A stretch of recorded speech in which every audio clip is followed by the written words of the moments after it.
বিরোধার সময় আইন শৃঙ্খলা পরিস্থিতি যে যাই বলুক নাকি আগের থেকে অনেক উন্নতি হয়েছে না স্যার? তাও প্রায় আমরা একটা বিষয় দেখছি যে আসলে পুলিশের ভ্যান থেকে পুলিশের কাছ থেকে পুলিশের ধরেন আসামি ছিনতাই করে নিয়ে যাওয়ার যে বিষয়টা, এই ধরনের আসামি ছিনতাই করে নিয়ে যাচ্ছে, এইগুলির ক্ষেত্রে আপনারা বলবেন এবং যারা ছিনতাই করে নিচ্ছে তাদের কিন্তু আবার আমরা আইনের আওতায় নিয়ে আসছি।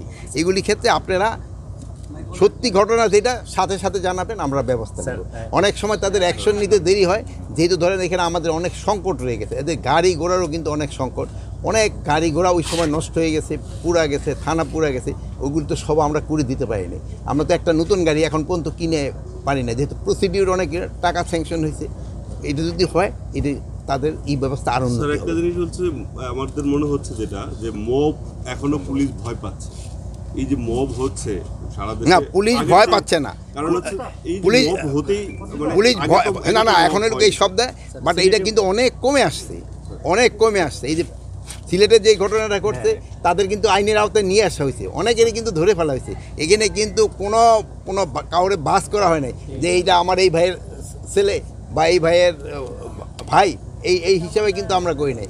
যে অন্যায় করছে তারই আমরা আইনের আওতায় নিয়ে আসি। ভবিষ্যতের নির্দেশনা কি থাকবে এই মবের বিরুদ্ধে? সবার ক্ষেত্রে একই নির্দেশনা, এবং আপনাদের কাছেও আমরা একটা অনুরোধ করব, আইন যেন কেউ নিজের হাতে তুলে না নেয়। আইন প্রয়োগ করার যারা তাদের হাতে তাদের অস্ত্র উদ্ধারের কত অস্ত্র আমরা যতটা এক্সপেকটেশন ছিল আমরা অত উদ্ধার এখনো কমপ্লিট হয় নাই, আমরা চেষ্টা করে যাচ্ছি উদ্ধার করতে, যেটা নিয়ে আমরা পারিনি ওইটা তো আমরা বলবো। সেই অস্ত্রগুলো কি দেশের নিরাপত্তার হুমকি কিনা স্যার? অস্ত্র বাইরে থাকলে তো কিছুটা হুমকি থাকবো, যেমন ধরেন এখন আপনি এখন রোদ্রে দাঁড়িয়ে রাখেন, একটু গরম তো লাগবেই।